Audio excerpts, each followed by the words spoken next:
Hello students, कैसे हैं आप लोग।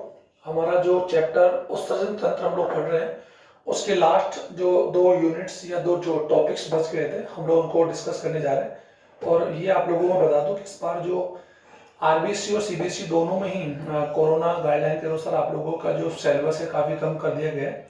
तो आरबीसी और सीबीएसई के स्टूडेंट्स इसको कंफर्म कर ले और जो जो टॉपिक्स आपके हटा दिए गए, कुछ चैप्टर्स कंप्लीट हटा दिए और कुछ चैप्टर से कुछ टॉपिक को हटा दिए गए। तो ये जो चैप्टर हम लोग पढ़ रहे हैं मानव श्वसन तंत्र, इसमें काफी कुछ टॉपिक्स को हटा दिए गए और जो रिलेटेड टॉपिक्स है हम लोग इनको कंप्लीट करने जा रहे हैं। तो हमारा पहला टॉपिक हम लोग डिस्कस कर रहे हैं। पहला टॉपिक है हीमोडायलिसिस, यानी हिंदी में इसको बोलते हैं अपोहन। यानी हिंदी में आप लोगों को पढ़ा होगा अपोहन, ठीक है।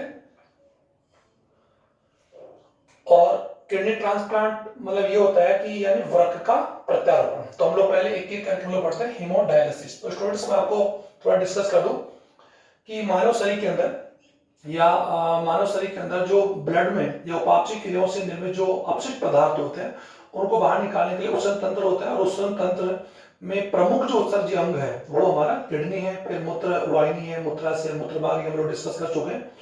तो किडनी का मेन फंक्शन हमारी बॉडी के अंदर क्या है कि नाइट्रोजनी उपापचय जो होता है, अपघटन होता है, उसमें जो अपशिष्ट पदार्थ जो हमारी बॉडी के लिए टॉक्सिन का काम करते हैं, जिन्हें बॉडी से रिमूव करने का कार्य ये सिस्टम करता है। तो किडनी मेनली क्या करती है कि ब्लड में जो प्रेजेंट जो नाइट्रोजन अपशिष्ट पदार्थ हैं, यूरिया है या यूरिक एसिड है या यूरिक अमोनिया है या फिर अपशिष्ट या अनावश्यक अमीनो एसिड्स है, जल है, कुछ मिनरल्स हैं, कुछ पिगमेंट्स हैं, ड्रग्स हैं, इनको बॉडी से रिमूव करना आवश्यक है।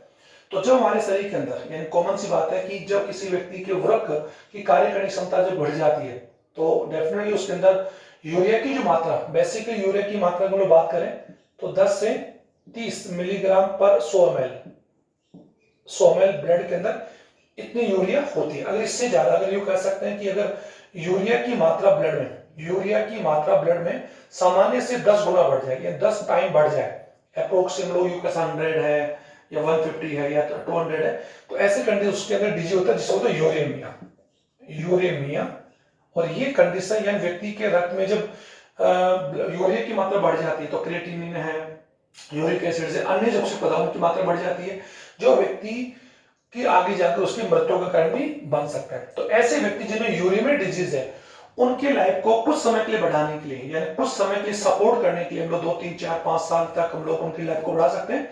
तो उसके लिए एक टेक्निक है जिसका नाम है हीमोडायलिसिस। और हीमोडायलिसिस एक किडनी पेशेंट्स के लिए एक लाइफ सपोर्ट का काम करती है जो उनकी लाइफ को अप्रोक्सीमेटली बात हम कर सके। अगर उनकी लाइफ या उनकी बॉडी के अंदर अन्य डिजीज नहीं है तो उनकी लाइफ को हम लोग यूं कह सकते हैं कि 2 से लेकर 10 साल तक उनकी लाइफ को बढ़ा सकते हैं। Support with haemodialysis. तो हीमोडायलिसिस क्या प्रोसेस है इवन बता दी आपको। अब क्या इसको हम लोग करते कैसे। तो सर यूरेमिया से ग्रसित जो पेशेंट है उसमें जनरली होता है कि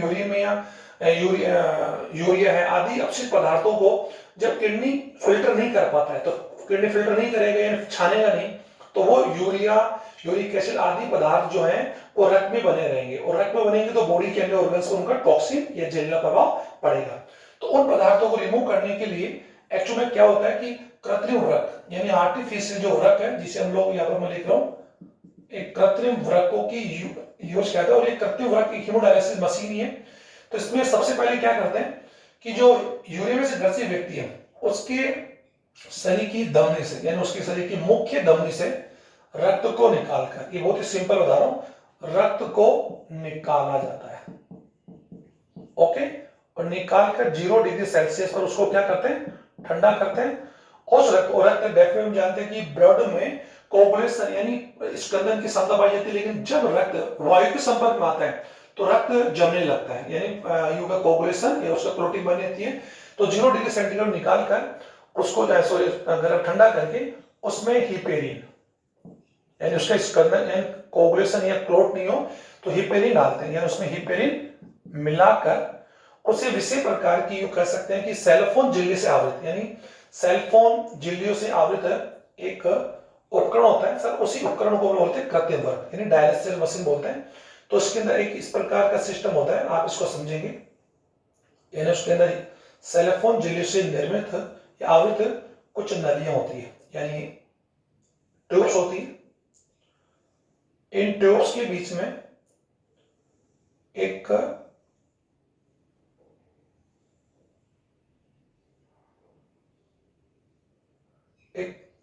लिक्विड या एक द्रव होता है जिसे हम लोग डायलिसिस द्रव कहते हैं, और ये सेलोफोन, यानी आप ध्यान दें, और ये व्यक्ति जो आप लोगों को कह सकते हैं जो रोगी व्यक्ति है उसके, यानी यहां से हम लोग ब्लड निकालेंगे मुख्य धमनी से, ओके, और मुख्य ब्लड निकालकर इसको हम लोग, मैंने बता दिया आपको, जुड़ी हुई ठंडा करके इसको हम लोग उस हेपरिन डाल देंगे इसके अंदर, ये हेपरिन डाल दिए और ब्लड प्रेशर को मेंटेन हम लोग करेंगे। तो इसमें सेलोफोन, यानी सेलोफोन से आवृत मेम्ब्रेन होती है, सेलोफोन झिल्ली होती है, और ये जो ट्यूब्स इनके अंदर विशेष दर होता है जिसे बोलते हैं डायलिसिस या डायलिसिस दर, ओके। ये जो झिल्लियां होती है, इस झिल्लियों में रक्त प्रोटीन की बात हम करें, प्लाज्मा प्रोटीन है, आरबीसी, कोलेडी पदार्थों को छोड़कर जो नाइट्रोजन अपशिष्ट पदार्थ होते हैं, यूरिया, यूरिक एसिड है, यानी जो पिगमेंट्स हैं या मेडिसिन है, इनके लिए तो ये झिल्ली क्या होती है, पारगम्य होती है, और रक्त के अन्य पदार्थों के लाइक प्लाज्मा है, प्लाज्मा प्रोटीन आदि के लिए क्या होती है, अपारगम्य होती है। इसका विषय ध्यान दें। तो यहाँ पर क्या होगा कि सेलोफोन झिल्ली से आवृत है, इसमें जब हम लोग इस रक्त को डालते हैं तो ये झिल्लियों को एक्चुअली यूं कह सकते हैं कि या तो इसमें ब्लड जाएगा और यहाँ पर डायलिसिस दर, सॉरी यहाँ पर डायलिसिस ट्यूब से यहाँ डायलिसिस दर भरा होता है, और डायलिसिस दरों को बढ़ने के लिए एक अलग कंटेनर होता है, इसके लिए हम लोग अलग कंटेनर, ये डायलिसिस कंटेनर है, इसके द्वारा हम लोग इसको भरते रहते हैं, ओके। तो यहां से रक्त जब जाएगा तो रक्त में उपस्थित पदार्थ इन सेलोफोन झिल्लियों से यूं कह सकते छन कर पानी होकर इस डायलिसिस या डायलिसिस दर में आ जाते हैं, और इस प्रकार से रक्त में उपस्थित सभी जो अपशिष्ट पदार्थ हैं, यूरिया, यूरिक एसिड्स है, क्रिएटिनिन है या अमीनो एसिड्स है, ये सभी जो अनावश्यक पदार्थ हैं वो रक्त से छनकर इस यूं कैसे रक्त से छनकर डायलिसिस दर में आते हैं, और डायलिसिस दरों को एक तरफ अलग कर लिया जाता है, और यहाँ से जो प्योर ब्लड है, यानी कॉमन सी बात, जो प्योर ब्लड है जो छनने के बाद में इस ब्लड को वापस से, यानी शरीर के तापमान, यानी जब प्योर ब्लड हो जाता है तो इस ब्लड को वापस से इस व्यक्ति या रोगी व्यक्ति की शिरा में, रोगी व्यक्ति की शिरा में पुनः इंजेक्ट कर दिया जाता है शरीर के तापमान लगभग 37 डिग्री सेल्सियस को गर्म करके, और एंटी हिपेरिन क्या डालकर, एंटी हिपेरिन, ताकि उसमें वापस से इसके अंदर का गुण आ जाए, यानी ये बहुत ही वैसी।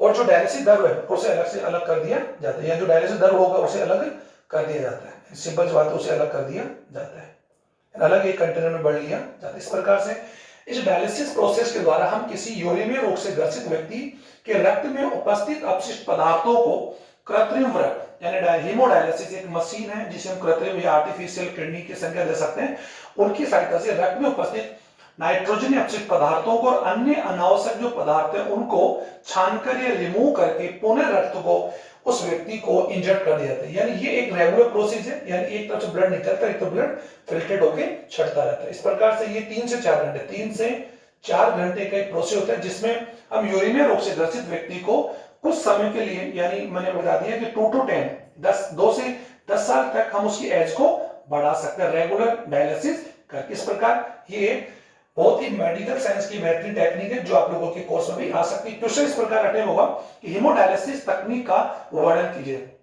तो ये जो तकनीक मैंने आपको बताई आप इजी वे में इसको समझ गए होंगे। और क्या प्रोसेस है, धमनी से ब्लड निकाला और शिरा में इंजेक्ट कर दिया डायलिसिस मशीन में डालने के बाद। तो ये आप लोगों का हीमोडायलिसिस टॉपिक ये कंप्लीट हो गया। अब हमारा जो सेकंड टॉपिक जो बचा हुआ है और हम लोग डिस्कस हाथों कर ले सर, ये है किडनी ट्रांसप्लांट। तो कॉमन सी जब किसी व्यक्ति के किडनीज या जब किसी व्यक्ति के दोनों किडनीज यानी कंप्लीट तरीके से काम करना बंद कर देंगे, यानी कम काम करना करते हैं तो हम लोग उसको हीमोडायलिसिस द्वारा सपोर्ट करते हैं। जब किडनी कंप्लीट रूप से वर्क करना बिल्कुल क्या कर देंगे, स्टॉप करते हैं, तो ऐसी कंडीशन में हम उस व्यक्ति के शरीर में जो ग्राही है जिसे किडनी क्या हो सकता है उसमें दूसरे व्यक्ति है, दूसरे स्वस्थ व्यक्ति की हम लोग किडनी को प्रत्यारोपित कहते हैं, जिसे किडनी या ट्रांसप्लांट कहते हैं। ये एक मेडिकल एक चिकित्सा क्षेत्र का बहुत ही एक यूं कह सकते हैं कि एक मिरेकल ओरिजिनेट है या उत्पत्ति है जिसको हम किसी व्यक्ति के शरीर में अन्य व्यक्ति का और ऑर्गन्स को ट्रांसफर कर सकते, लाइक हार्ट, लीवर है, किडनी है या कोर्नी है। तो ये आप लोगों ने पेपर में कई प्रकार पढ़ा होगा कि एक व्यक्ति ने 5 व्यक्तियों को जीवन दान दिया। तो 5 का अभिप्राय यहाँ पर है कि अलग अलग व्यक्तियों में 2 किडनी है या लीवर है, किसी में आइज है, किसी हार्ट, अलग अलग भागों को उसमें ट्रांसप्लांट करके हम लोग 5 व्यक्तियों को जीवन दान दे सकते हैं।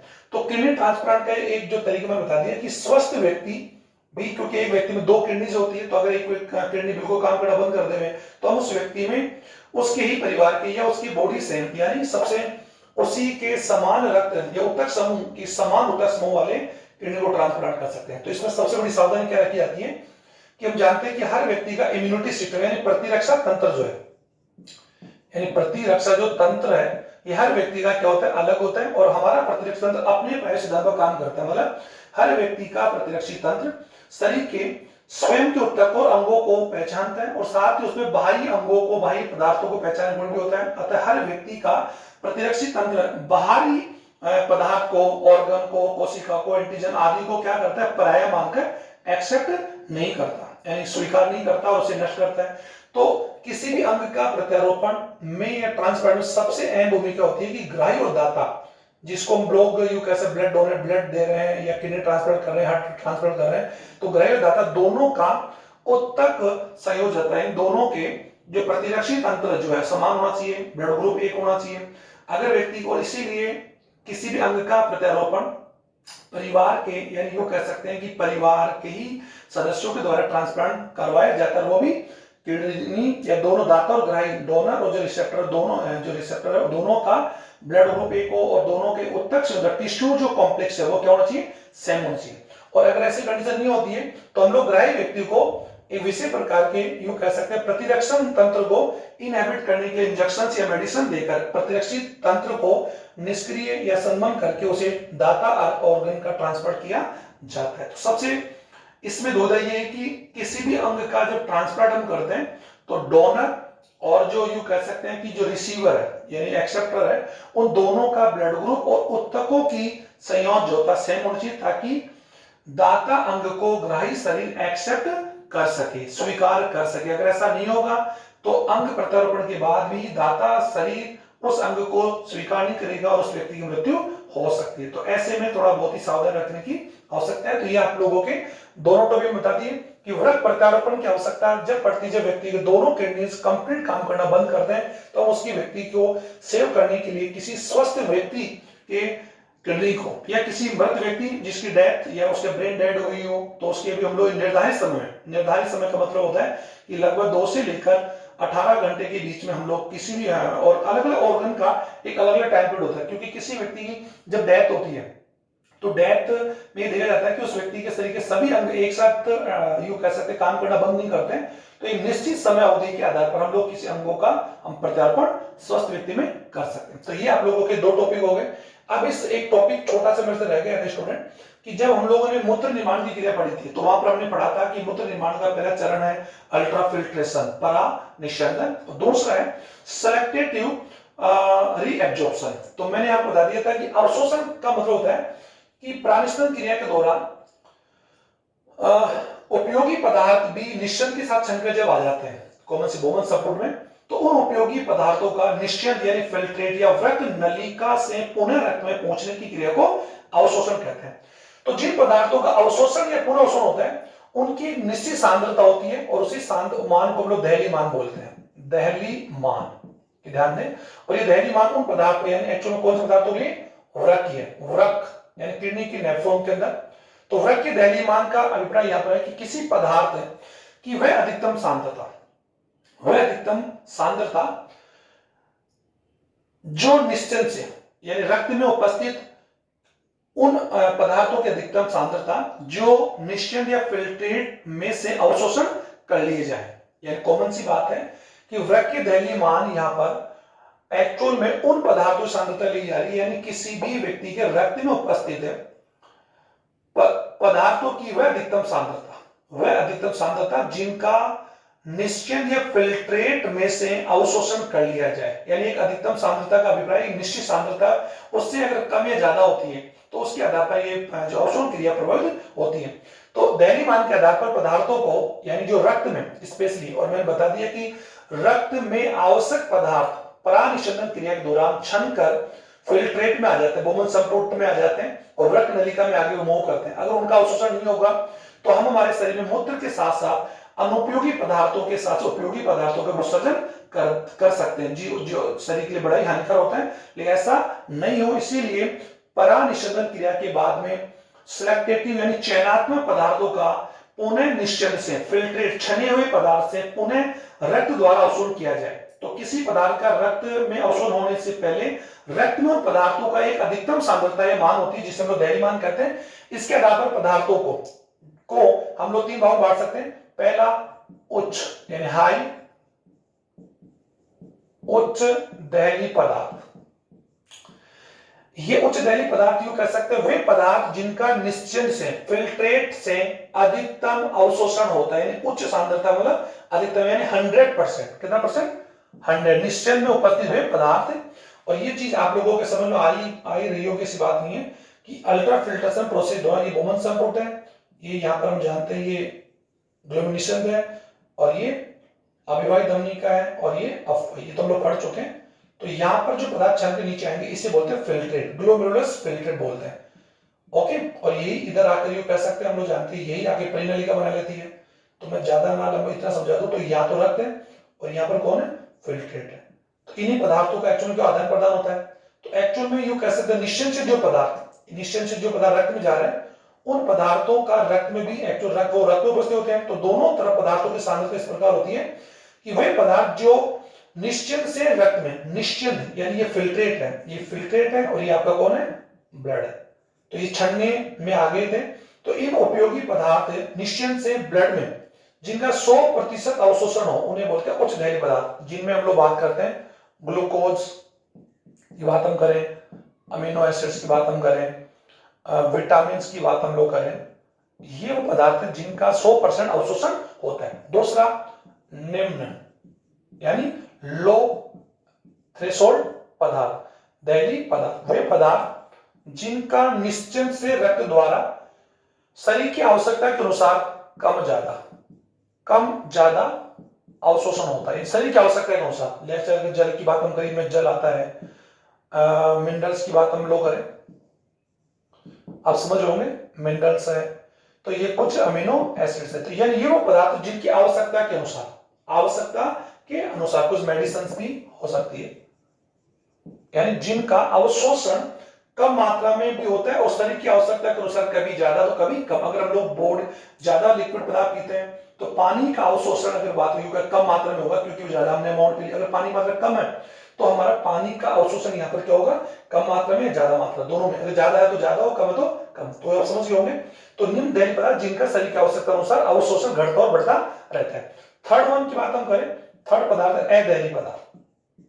अदहली पदार्थ, इसको लिए एक इंपॉर्टेंट क्वेश्चन है कि वृक्क दहली पदार्थ यानी दहली मान क्या आधार, वृक्क दहली मान क्या है, के आधार पर पदार्थों कितने प्रकार बांटा, उदाहरण दीजिए। तो ये एक इंपोर्टेंट प्रश्न बन गए जिन्हें आपको तैयार कर लेंगे कि वृक्क दहली पदार्थ यूं कह सकते हैं कि वृक्क या मानव के रक्त में उपस्थित पदार्थों की वह अधिकतम सांद्रता जिसके द्वारा या जिस पर वो निश्चय से रक्त द्वारा अवशोषण कर लिए जाते हैं, उनके आधार पर हमने इन्हें तीन भागों में प्रकार बांटा। अदहली पदार्थ वे पदार्थ जिनका अवशोषण 0% यानी जिनका अवशोषण निश्चय से ब्लड द्वारा 0% हो, मतलब वो अपशिष्ट पदार्थ, हानिकारक पदार्थ है। Right sir? तो इसमें एग्जाम्पल क्या जाएगा? यूरिया की बात हम करें, यूरिक एसिड है, क्रेटिनिन है।